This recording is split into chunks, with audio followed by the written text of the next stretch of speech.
Assalamualaikum warahmatullahi wabarakatuh.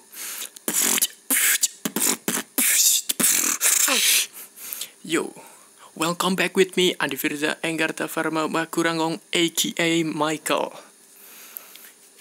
Yo, now I will to show you. Oh, pakai bahasa Indonesia aja guys. Ya, di sini saya akan mempresentasikan hasil analisis saya, teman-teman. Ya, langsung aja. Ya, saya akan menjelaskan tentang analisis, yaitu pengaruh formulasi roti tawar berbasis mocaf dan ubi jalar ungu atau Lipomea batatas TTL terhadap nilai uji proksima dan aktivitas antioksidan. Untuk penulisnya yaitu ada Irmawati Ansyarullah dan Abdu. Penerbitnya yaitu Jurnal Sains dan Teknologi Pangan Volume 3 Nomor 2, tahun terbit 2018. Ya, ini adalah contoh abstraknya ya teman-teman. Ya, abstraknya. Tujuan dari penelitian ini adalah untuk membuat roti tawar yang pada umumnya produk makanan yang sudah dikenal oleh masyarakat Indonesia ya, sebagai makanan pengganti nasi maupun makanan kecil atau selingan, dan roti tawar adalah sumber karbohidrat di samping nasi dan mie, sehingga membuat Indonesia harus mengimpor banyak gandum dari luar karena seperti yang kita tahu Indonesia bukanlah negara penghasil gandum. Ini membuat Indonesia harus membuat alternatif bahan pengganti tepung terigu dalam pembuatan roti tawar, yaitu dengan memaksimalkan potensi umbi-umbian lokal menjadi tepung. Salah satu umbi lokal adalah umbi jalar ungu. Ubi jalar ungu memiliki beberapa kelebihan, yaitu kandungan serat pangan, mineral, vitamin, dan antioksidan cukup tinggi. Selain tepung ubi jalar ungu yang dapat diformulasikan pada bahan pembuatan roti tawar dapat juga digunakan, yaitu tepung mocaf. Tepung mocaf memiliki kandungan gizi pati mencapai 87,3% dan juga tidak mengandung zat gluten atau free gluten. Berdasarkan uraian di atas, maka perlu adanya inovasi baru dalam pembuatan roti tawar berbahan baku pangan lokal yang diharapkan mampu menjadi pangan alternatif yang baik bagi masyarakat pada umumnya, serta menganeka-ragamkan pangan lokal agar tidak tergantung pada bahan impor. Selanjutnya, deskripsi produk.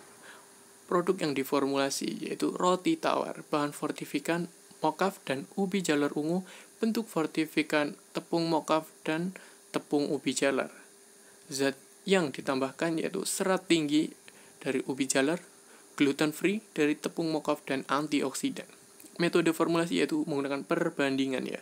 Besar sampel organoleptik sebanyak 30 panelis. Analisis data maksud saya.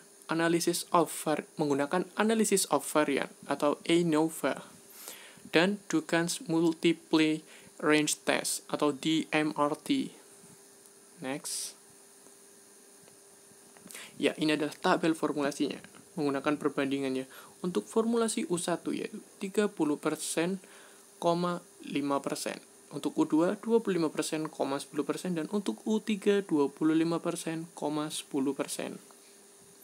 Selanjutnya formulasi resep. Ya, di sini saya akan menjelaskan cara menggunakan perbandingan ya guys. Dan untuk di jurnalnya tidak tercantum resep standar, sehingga saya mencari sendiri resep standarnya sesuai WHO ya guys ini. Ya, langsung saja. Di sini untuk tepung terigu ya guys, resep standarnya itu 500 gram. Ini semua dalam gram ya guys. Untuk U1 di sini kan 30% itu untuk tepung ubi jalar ungu, sementara untuk 5%-nya tepung mocaf. Jadi 35% dikurangi 100% yaitu 65%. 65% sendiri untuk tepung terigu ya guys. Jadi 500 dikali 65% hasilnya 325 guys. Jadi untuk U1, U2, dan U3 sama semua guys. 325, 325.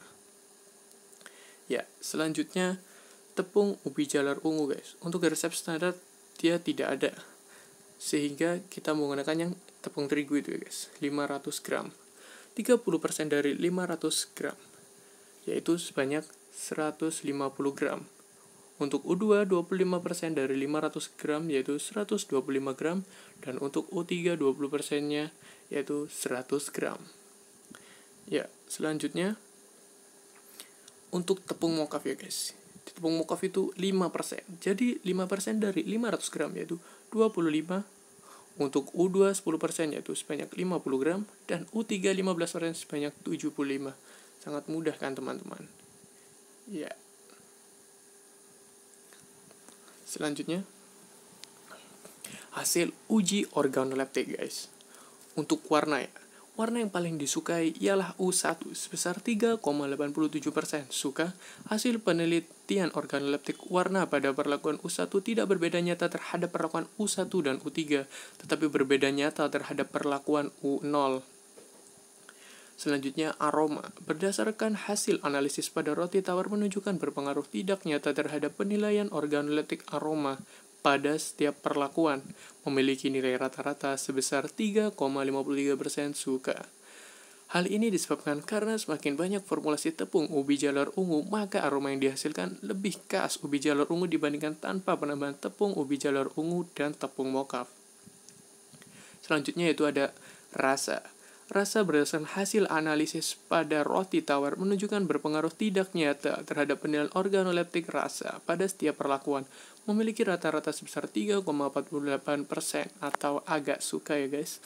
Hal ini disebabkan karena semakin banyak formulasi tepung ubi jalur ungu, maka rasa yang dihasilkan lebih khas ubi jalur ungu. Yang keempat yaitu tekstur yang paling disukai ialah U3 sebesar 3,67% suka.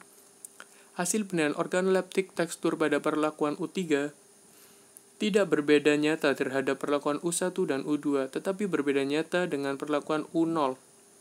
Yang terakhir yaitu kandungan antioksidan U1 sama dengan 113,62 mikrogram atau 500 gram. Selanjutnya U2 sama dengan 88,83 mikrogram per 500 gram. Yang terakhir yaitu U3 44,41 mikrogram per 500 gram ya.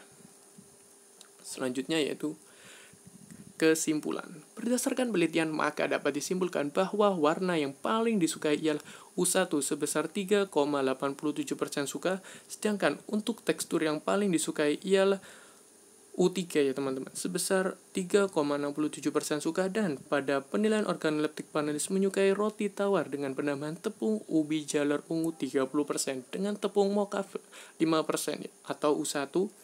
Nilai gizi dan aktivitas antioksidan akan meningkat seiring dengan penambahan tepung ubi jalur ungu dengan mokaf.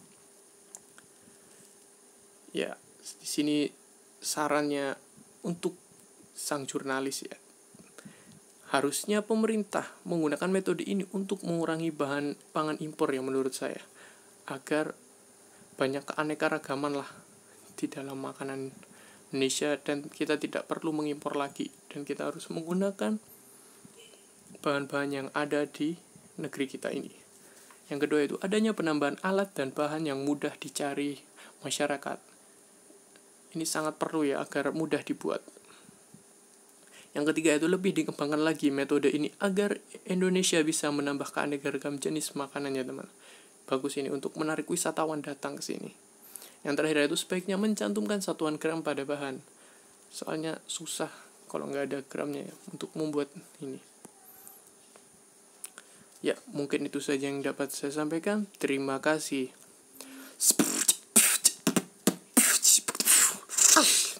Stay safe guys.